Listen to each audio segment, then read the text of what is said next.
Nós temos aqui uma outra informação também relevante, é o seguinte, a população mundial, hoje nós temos de quanto no mundo, hein? 8? 8 bilhões, acho. Acho que nós somos 8 bilhões de habitantes no mundo hoje. Há uma previsão de que em 2050, apesar da população em alguns lugares do mundo estar caindo, Europa, por exemplo, cai muito, na Rússia já cai muito, no Japão cai muito. Onde não caiu ainda, Estados Unidos não caiu e no Brasil está mais ou menos ainda equilibrado. Mas ainda assim nós poderemos chegar em 2050 com uma população de 9 bilhões e 700 milhões de pessoas. E aí surge aquela questão do seguinte, da nutrição, das pessoas se alimentarem. Aí surgiu essa ideia, que está sendo levada à frente, de desenvolver os chamados insetos comestíveis. Agora, isso é fato, não é fato? O que existe de realidade atrás disso? Nós pedimos ao professor na área de estudos de alimentação, e que é nosso colunista, professor Sandro Marques, para conversar um pouco conosco. Professor, muito obrigado aqui por atender o Jornal Nova Brasil. Bom dia, Heródoto. Eu que agradeço pelo convite. Professor, e aí, é fato isso que realmente já existe, por exemplo, o chamado farinha de insetos, dada a existência de proteína nessas farinhas? Olha só, a Tailândia, por exemplo, é o principal exportador de farinha de grilo no mundo. O fato é que os insetos têm altos teores de proteína e também de outros nutrientes super importantes para o nosso corpo, mas eles são mais sustentáveis na sua criação. Eles demandam menos espaço, menos água, emitem menos gases que causam o aquecimento global. Então, eles são uma super alternativa para consumo de proteína. Agora, professor, grilo é a mesma coisa que gafanhoto ou não? Não.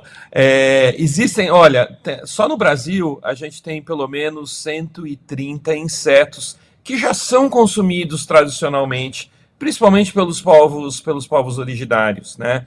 Muita gente já ouviu falar da larva do coco. Para quem é aqui do interior de São Paulo, Minas, enfim, essa região aqui mais do Sudeste, o consumo de formiga tanajura era muito comum, né? A formiga tem aí ela bem crocante, pode ser misturada numa farofa. Agora tem uma coisa importante, Heródoto, que é o seguinte, né? Quando a gente fala de consumo de inseto, normalmente ele causa um certo nojinho das pessoas. Perdão, apesar de ser consumido em diversos países do mundo, no México, em países da Ásia, né? O consumo moderno, o consumo contemporâneo de insetos, não é você pegar o inseto e comer, o que causa repulsa para muita gente, né? É muitas vezes na forma de farinha, como, por exemplo, existem produtos como o granola, ao qual você pode acrescentar, normalmente o inseto é crocante, né? Outros produtos como hambúrguer, ou seja, ele vem disfarçadinho e não tem problema, você não vai sentir nojo. Eu até deixei, Heródoto, no meu Instagram, o @1 litro de azeite, algumas fotos de experiências que eu fiz com os meus alunos consumindo insetos. Professor, quer dizer, a resistência seria mais de ordem cultural? Sem dúvida nenhuma é cultural, né? A gente está acostumado a achar borboleta bonitinho, achar abelha legal porque faz o mel, e todos os outros insetos a gente acha que só perturbam, né? Agora, eu sempre brinco, assim, tem outros alimentos que são tão estranhos quanto. Você pegar um camarão, pegar uma lagosta, aquilo não é bonito, né? É só porque a gente, de alguma forma, cresceu acreditando culturalmente que esses alimentos são bons e são interessantes. E sabe que tem gente que consome insetos sem saber. Por exemplo, muitos alimentos que têm corante vermelho, o corante vermelho é um corante natural de um inseto chamado cochonilha, que ele é criado especificamente para dar cor a iogurtes, a diversos alimentos. Então dá uma olhadinha lá na lista de ingredientes, se tiver corante à base de cochonilha, você já está consumindo inseto. Você sabe que a minha avó, do interior de São Paulo, ela fazia essa fritada de tanajura e colocava na farofa, como você falou, né? E era uma delícia, porque ela é crocante. E sabe o que ela falava? Que era bom pro zóio. Diz que comer formiga era bom pro zóio. As pessoas tinham os olhos Mas melhores.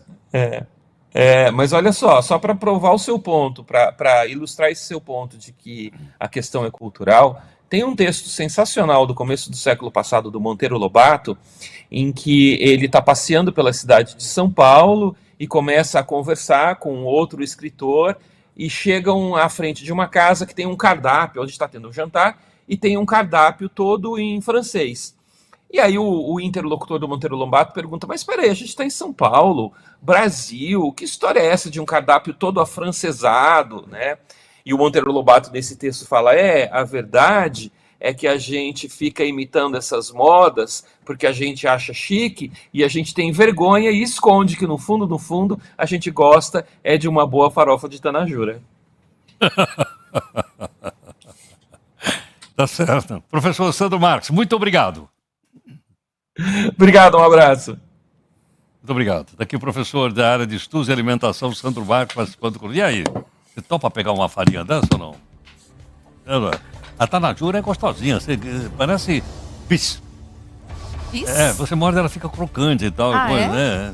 Eu já comi ela uma vez no sorvete, sabia? Do sorvete? Meu restaurante veio na sobremesa uma bola de sorvete de creme e uma formiga em cima. Deu um crocantezinho assim, tava bom.